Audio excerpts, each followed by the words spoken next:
ദൈവം നൽകിയ അനുഗ്രഹമാണ് കുടുംബം. മാതാപിതാക്കളാണ് കുടുംബത്തിന്റെ നെടുന്തൂണ്. കുടുംബത്തിന്റെ ഐക്യമാണ് ആ കുടുംബത്തിന്റെ ഉയർച്ച. നിങ്ങൾ ചിന്തിച്ചിട്ടുണ്ടോ, ഈ കുറഞ്ഞ കാലത്തെ ജീവിതം പരസ്പരം വിമർശിച്ചിട്ട് എന്ത് കാര്യം? വിമർശിക്കും തോറും കുടുംബങ്ങളിൽ വാശിയും വൈരാഗ്യവും കൂടി വരുന്നു. തിരിച്ചു വരാത്ത ഈ ലോകത്ത് വിഡ്ഢികളാകാതെയുള്ള ജീവിതം സന്തോഷത്തിലാകണം. ഒരു ദിവസത്തെ ജീവിതം പോയാൽ അത് നഷ്ടം തന്നെയാണ്. പരസ്പരം സ്നേഹമില്ലാത്ത വീടുകളിൽ ഐശ്വര്യമുണ്ടാകില്ല. അനുജൻ, ജ്യേഷ്ഠൻ, പെങ്ങൾ, മാതാപിതാക്കൾ, അതൊക്കെ ഓരോ ബന്ധങ്ങളാണ്. ഒരുമിച്ച് നിന്ന് ഒരു കുടുംബത്തെ എങ്ങനെ ഉയർത്താമെന്നാണ് നമ്മൾ ചിന്തിക്കേണ്ടത്. എല്ലാവരെയും ഒരുമിപ്പിക്കാനുള്ള മനസ്സാണ് ആദ്യം നമുക്ക് വേണ്ടത്. ഒരു വാക്ക് മതിയാകും ഒരു കുടുംബം ചിന്നിച്ചിതറാൻ. അയൽവാസികളുടെ ഇടയിൽ കോമാളി ജീവിതം നയിക്കാൻ, മറ്റുള്ളവരുടെ മുമ്പിൽ ചിരിപ്പിക്കാൻ അവസരം കൊടുക്കാതിരിക്കുക. ഒരു കുടുംബത്തെ ഉന്നതിയിലേക്ക് എത്തിക്കുന്നതും താഴ്ത്തുന്നതും ആ കുടുംബ വ്യക്തികളുടെ സ്വഭാവമനുസരിച്ചായിരിക്കും. നമ്മൾ കുടുംബത്തിലെ വ്യക്തികളെ കുറ്റപ്പെടുത്തുന്നതിന് പകരം സമാധാനിപ്പിക്കുക. അനുജന്റെ ഭാഗത്തു നിന്ന് ചിന്തിക്കുക, ജ്യേഷ്ഠന്റെ ഭാഗത്തു നിന്ന് ചിന്തിക്കുക.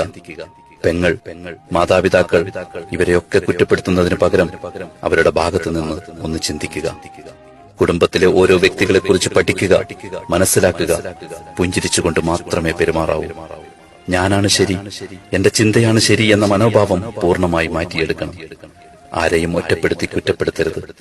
എല്ലാവരും ആഗ്രഹിക്കുന്നത് കുടുംബങ്ങളിൽ സമാധാനമാണ്. എന്തെങ്കിലും കുറച്ച് ലാഭങ്ങൾക്ക് വേണ്ടി കുടുംബബന്ധം തകർക്കരുത്. കുടുംബങ്ങൾ ചിന്നിച്ചിതറാനുള്ള അവസരങ്ങൾ ഉണ്ടാവരുത്. ഓരോരുത്തർക്കും ഓരോ പദവികളുണ്ട്. മാതാവ് ഒരു പദവിയാണ്, പിതാവ് ഒരു പദവിയാണ്, ജ്യേഷ്ഠൻ ഒരു പദവിയാണ്, അനിയൻ അതൊരു പദവിയാണ്, ഭാര്യ ഒരു പദവിയാണ്, പെങ്ങൾ ഒരു പദവിയാണ്. ജ്യേഷ്ഠന്റെ ഭാര്യ അമ്മയുടെ സ്ഥാനത്താണ്. മൂത്തവരെ മൂത്തവരായും ഇളയവരെ ഇളയവരായി തന്നെ കാണണം. കുടുംബബന്ധം തകരുന്ന ഒരു സംസാരവും അണിയറയിൽ നടക്കരുത്. വീട്ടിലെ മരുമക്കളെ സ്വന്തം മക്കളായി ഭർത്താവിന്റെ മാതാപിതാക്കൾ കാണണം. കാരണം അവരുടെ പെൺമക്കളെയും മറ്റു വീടുകളിലേക്ക് കെട്ടിച്ചു വിട്ടിട്ടുണ്ടാകും. എല്ലാവരും സ്ത്രീകളാണെന്ന ബഹുമാനം നൽകുക. അയൽവാസികളെ പരിഗണിക്കുക.